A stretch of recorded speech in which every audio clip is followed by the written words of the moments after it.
news coming from China that Huawei announced their brand new 5G phone, Mate 60. What do you think, Mr. Trump? What do I think? Does the mainstream media care about what I think now? If they ever did, America would be much stronger than it is nowadays. People want to hear from you. Huawei started out small, just like China, but they strived, they fought their fights, and they never ever gave up. Sounds familiar? Yes, those values which we Americans used to treasure. See how big of the change of Huawei had these few years? New system, China-made chips, countless high-end cooperations in the world with other leaders of the country. They will continue to get stronger and stronger. Huawei only uses 7 nanometers chip, far away what our technology, let's say Apple A17 Pro uses 3 nanometer chip. Stop right here. Why do you care so much about the number? Do those numbers mean that much to you? Tell me one thing that China wanted to do but they couldn't do.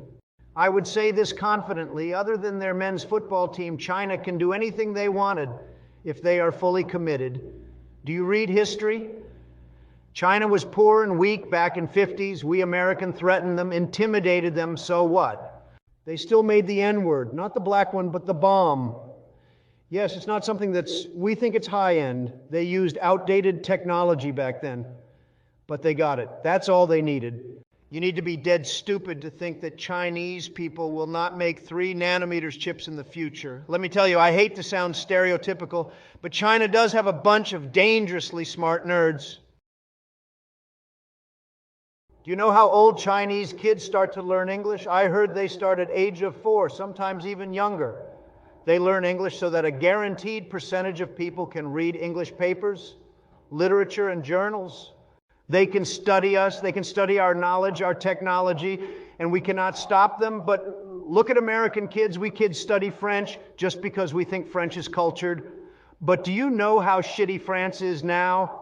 We kids study Spanish just because we got too many immigrants from South and it became a part of our culture. How many American kids are learning Chinese, which, by the way, China's the number 2 in the world? Maybe 0.1%. Huawei is just a start. 7 nanometers might sound nothing to us today, but what about 5 years later, 10 years later? America has no manufacturing industry. Even Tesla Megafactory went to China and Mexico. Don't tell me you think those blood-sucking vampires in Wall Street can help America during difficult time. I'm a smart and successful businessman, and let me tell you, capital would run away in those times, but manufacturing power cannot. If we keep doing what we're doing now, China will smack our ass, no question. When our people is marching for LGBTQ rights on the street, cheering for weirdos and forced to appreciate their values, people in China are learning English and studying us. When our people becomes homeless on the street because of drug abuse, people in China is alleviating poverty and make sure everyone has rights to go to school. When our people wallowed in ego of being number 1 for decades with war and fortune, people in China works day and night, tries to overtake us without invading any countries. Well, maybe Taiwan, but it is not really a country, isn't it? If you don't want your kids to study Chinese, start by voting for me, not Sleepy Joe. This is Joe Biden's America. Failing